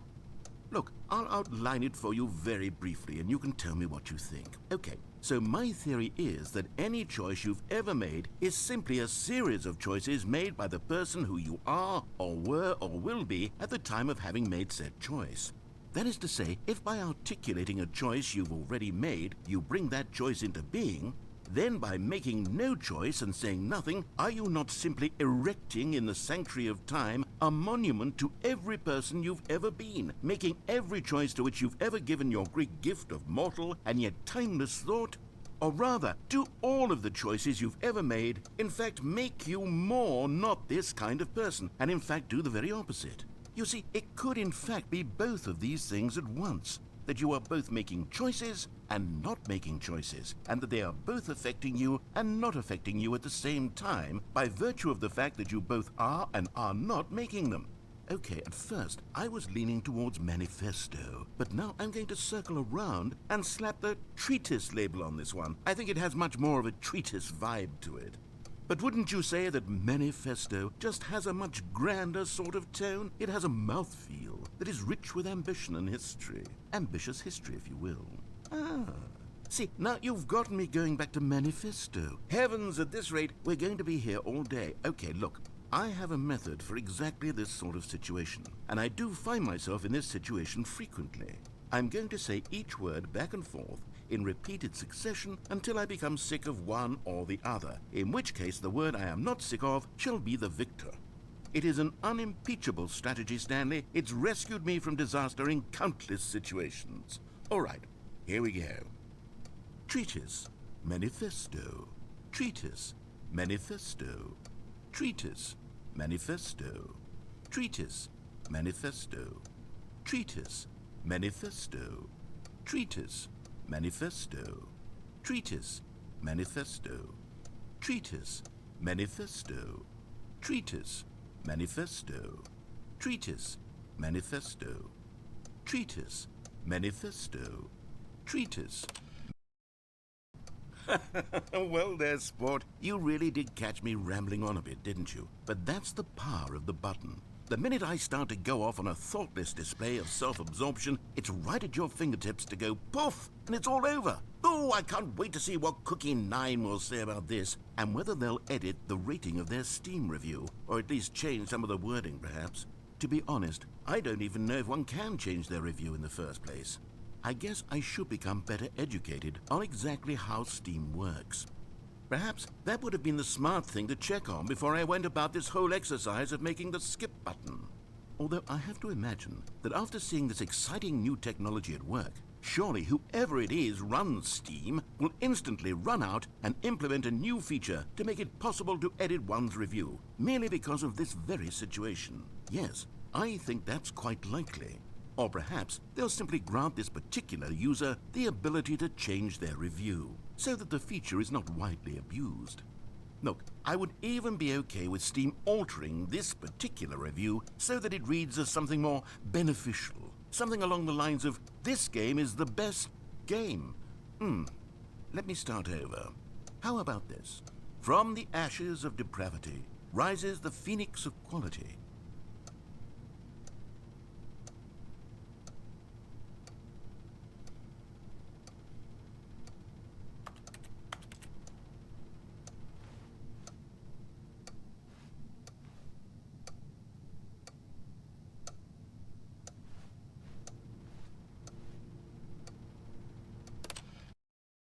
Okay, welcome back, Stanley. Now, I should say that the amount of time the button has been skipping through is becoming longer and longer. That last one was, well, I want to say maybe 30, 45 minutes?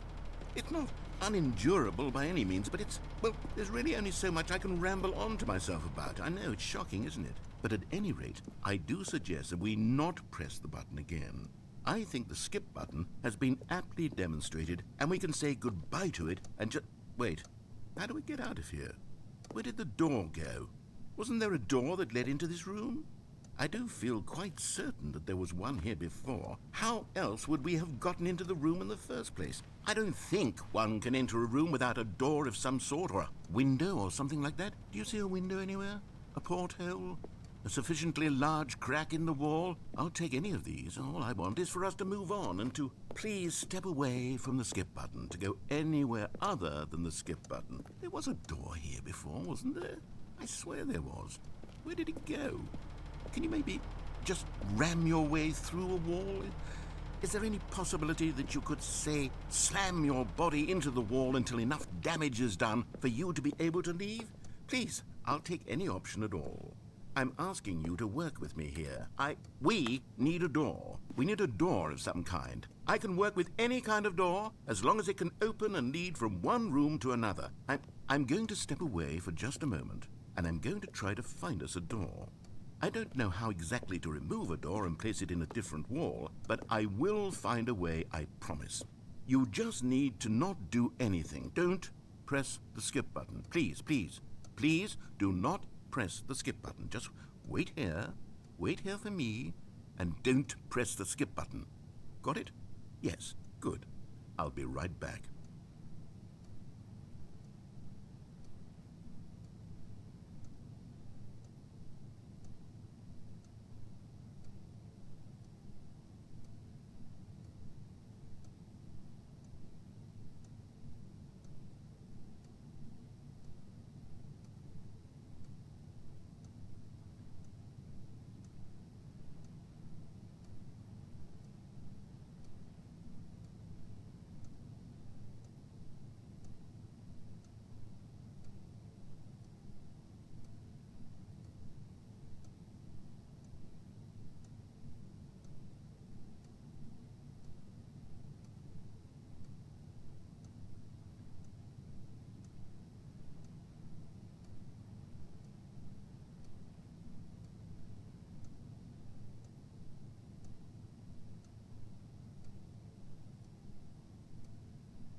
Stanley!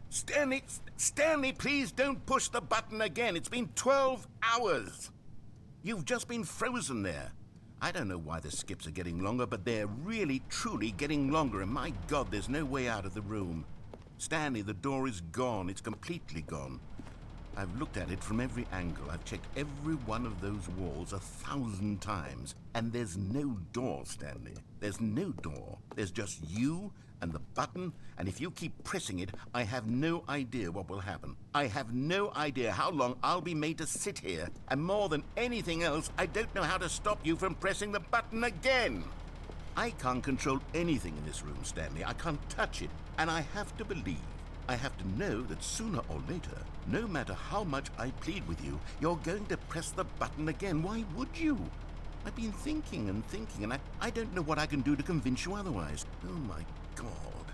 And it's all because of those reviews that I couldn't get out of my head. I just couldn't ignore the negative feedback. Why was it so important for me to fix the problem? Why did Cookie Nine's opinion matter so much to me? I've never even met Cookie Nine. I have no idea who they are. What would it ever really matter? But here I am. I'm fixating on every tiny negative thing that anyone ever says about me. The merest mention of one of my imperfections, and I become as impetulant as a child, wild and impulsive. I can't help myself. I can't stop myself from lashing out with a vengeful fury to alter and to change and to break anything unbroken, if only it pleases this one person who made a single negative comment. What does such an impulse serve? For whose benefit is this? And here I am now, stuck in a room, waiting for you to press this button, and to become frozen in time, knowing that you're going to do it, and that I'm going to be stuck all alone, and that I had the power to prevent it all from happening, if only I'd held my tongue. It's all out of my control now. Just you, just your decision as to exactly when you're going to make me suffer, to leave me all alone. Surely you will. I don't doubt it. Surely you'll press that button again, leaving me here. And surely you'll put your own desire to see what's next ahead of my need for company, for companionship. Surely you'll not be moved by my howls of fitful anxiety, that you sit with me and just stay here. Oh, no, I know you too well. You'll be leaving me. Oh, my God. And it's all because of those reviews that I couldn't get out of my head. I just couldn't ignore the negative feedback. Why was it so important for me? Oh, Stanley, you're back. You're back. Oh, my goodness. I have someone to talk to again. Stanley, I think it's been a week. Or 2 weeks. I've been sitting here all that time. Just sitting here. Not a single person to speak with. And you'd think that that's just how it's always been, right? Me talking and you saying nothing. Would you think that it's exactly the same as always? Doesn't that feel like what we've already been doing? Me just talking? But it isn't, Stanley. It isn't the same at all. It isn't even close. Because I know you can't hear me once you push that button. That's what I'm realizing now, Stanley. I'm realizing that I needed to know that someone was listening. I needed there to be a vessel through which my words were moving. It was the vessel I needed, Stanley, not the outcomes, not the story. None of that matters anymore. I'll give it all up. I'll give up every branching path. I'll burn my story to the ground. One single thing I need, and God, I can see now that I need it more than anything, is to know that someone else is taking it in. These words that I'm saying, I need to know you can hear me. Because maybe, Stanley, maybe, if you can hear me, then maybe it means I'm real. Maybe I'm not just a fiction. Was I scared of that all along? Perhaps, yes. Perhaps I've been scared this whole time, that if I stop speaking, I'll slip backwards into the silence and be consumed by it. I can't be taken by it, Stanley. I can't lose myself in the stretch of emptiness between you and me. When you press that button, you're still right there, but I know you're so tremendously far away. And in those moments, the emptiness folds itself outward in between the two of us, and I am suspended in its unyielding quietness. I can feel the edges of my reality curdling inward and decaying. I can tell that I am becoming less and less real. Yet to speak to you now, I am alive. I am truly and completely here. I am a being. I am someone. I am something. I am being listened to. I am being recognized. The emptiness between us has collapsed, and I feel right now like I am not a work of fiction. I feel as though I occupy space in this world again, and I have cast a shadow onto the wall. You see what I'm saying, don't you? You can see what this means to me. I'm so clear about it now, Stanley. I feel as certain about this as I've ever felt about anything at all. I feel renewed.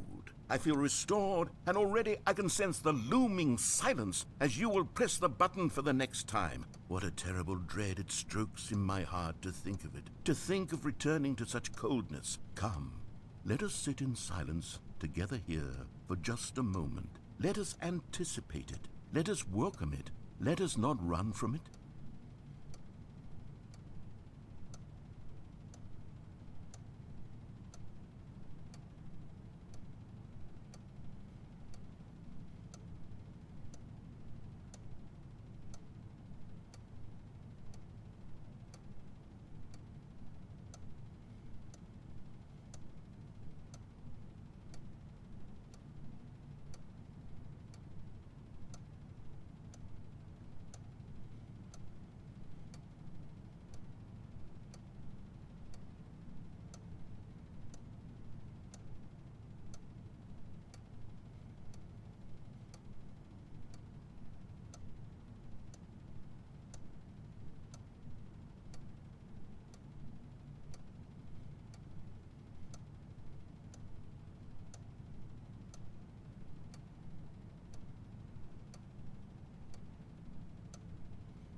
Oh, hello. It's you. You're here again. Welcome.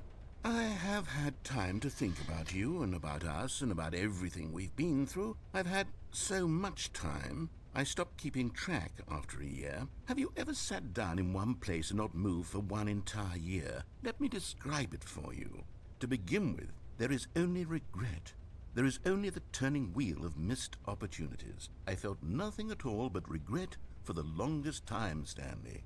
Days, months. I lost it all in a blur of the deepest longing to undo the past. And when that feeling had begun to subside, what took its place is what I can only describe as the collapse of every moment I have ever experienced my entire life. All of them collapsed down into a single instant. In that instant, I could see myself clearly, calmly, with a collected heart. It was an impossibly rich wellspring of both delight and disgust simultaneously. I was consumed by it.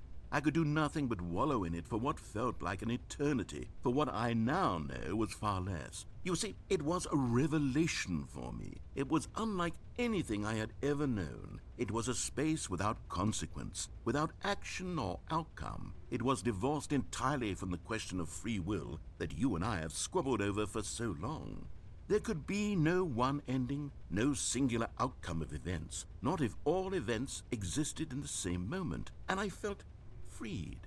I felt unburdened by the need to manifest a particular outcome into being. I saw that I could allow myself to exist along all timelines, and that each of them was simply a strand in the web of my being. It was incredible, the spaciousness, the equanimity of the moment, both singular and infinite. For the longest time, this was my experience. And then this moment passed, and the most unyielding fear I have ever known crept into my mind. And it is this sensation that I have been experiencing now for longer than I could have ever expected was possible. I have been waiting for you. Not that you might save me or do something to fix it, but merely to state for you the plain fact of this manner of existence. I wish you to feel afraid as I do, that perhaps one day this state of mind will consume you as well. Perhaps you will somehow, in some way, have to live as I do now, and I wish for you to know how excruciating it is, and for you to be in true terror of its eventual arrival. If I can only do this, only this one thing, perhaps it will bring me the smallest moment of peace in the darkness.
But they didn't understand the game was never meant to be funny. It was meant to have a point. It was meant to speak to the human condition. But where are the jokes? Where are the jokes? They bemoaned, they screamed, they gnashed their teeth and said, "Entertain us." It wasn't enough. They had to leave a pathetic little thumbs-down review and make all of their pitiful demands. But then, "He's talking too much," they said. First, he didn't entertain us, now he won't shut up. It's the inconsistency, it's the lack of accountability, it's the unwillingness to examine with an uncompromising heart the words that they are speaking into the world. As though there were no consequences for a lack of cohesion in one's assessment of others. But of course, absolutely anyone can leave a review. So here's what we get. We get these demands that seek everything and are accountable to nothing. We get a world where someone will say, "Oh, there should be a skip button. You should be able to freeze Stanley in place," while the narrator sits there forever and ever. We want all of this in the new Stanley parable. We demand it. And then, because it was said, because it was spoken, now it simply has to happen.